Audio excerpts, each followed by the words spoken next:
पिछले सप्ताह जय मां भवानी देवाल टैक्सी यूनियन के घेस रोटेशन द्वारा किराया बढ़ाए जाने से ग्रामीणों और टैक्सी संचालकों के मध्य बना गतिरोध परिवहन कर अधिकारी की मध्यस्थता के बाद समाप्त हो गया है। अब पूर्व की भांति हिमनी का 150 और घेस 100 रुपये ही किराया लेने के निर्देश दिए गए हैं। साथ ही सहमति का उल्लंघन करने पर कानूनी कार्रवाई की चेतावनी भी दी गई है।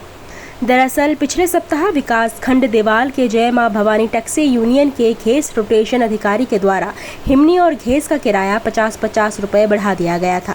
पूर्व में 150 और 100 रुपये था, जिसे बढ़ाकर 200 रुपये और 150 रुपये कर दिया गया था। इसके विरोध में हिमनी के ग्रामीणों ने सीएम पोर्टल, उपजिलाधिकारी और आरटीओ कर्णप्रयाग को लिखित शिकायत दी थी, जिस पर कार्रवाई करते हुए परिवहन कर अधिकारी के नेतृत्व में सोमवार को एक जांच टीम आरटीओ कर्णप्रयाग देवाल पहुंचकर यूनियन के पदाधिकारियों और घेस हिमनी ग्रामीणों के साथ वार्ता कर किराए को पूर्व की भांति हिमनी का 150 रुपये और घेस का 100 रुपये करने पर किए जाने पर लिखित सहमति बनी है। उन्होंने कहा है कि भविष्य में किसी भी टैक्सी संचालकों द्वारा सहमति का उल्लंघन करने के विरुद्ध कार्रवाई की जाएगी। धन सिंह भंडारी, देवाल, चमोली। काफ़ी समय से एक शिकायत आ रही थी कि देवाल से हिमनी का किराया जो 34 किलोमीटर से 250 रुपये लिया जा रहा था। उसके संज्ञान में आज हमारे द्वारा पूरी टीम के साथ निरीक्षण किया गया और वाहन चालक से पूछा गया तो उनके द्वारा सवारी अवगत कराया कि हमसे 200 रुपये लिए जा रहे हैं। उसके पश्चात हमने सब सहमति से यथावत जो पूर्व में 150 रुपये था देवाल से हिमानी का, वही रख दिया गया और सबकी सहमति से डिसीजन लिया गया है।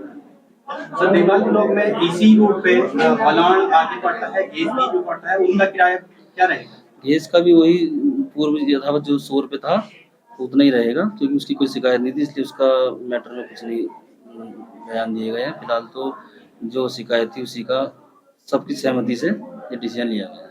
इसके अतिरिक्त सर रोडों की स्थिति भी बहुत खराब है, उसके लिए भी जो स्थानीय जो ड्राइवर लोग हैं वो आनाकानी कर रहे हैं, किराए पे कम हो रहा है, इसके बारे में क्या?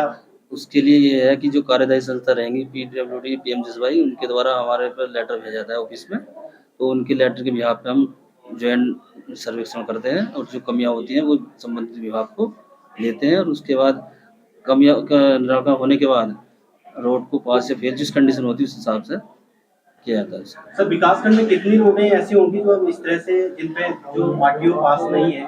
यहाँ पे तो मेरे कई बार रोड का हमने विजिट की है, तो अब यहाँ पे कोई रोड पास होने की कंडीशन नहीं है और उनके द्वारा कार्यदायी संस्था द्वारा अभी तक कोई अवगत नहीं कराया गया है। जब वो कराएंगे तो उसके पश्चात ज्वाइंट विजिट करके निरीक्षण किया जाएगा।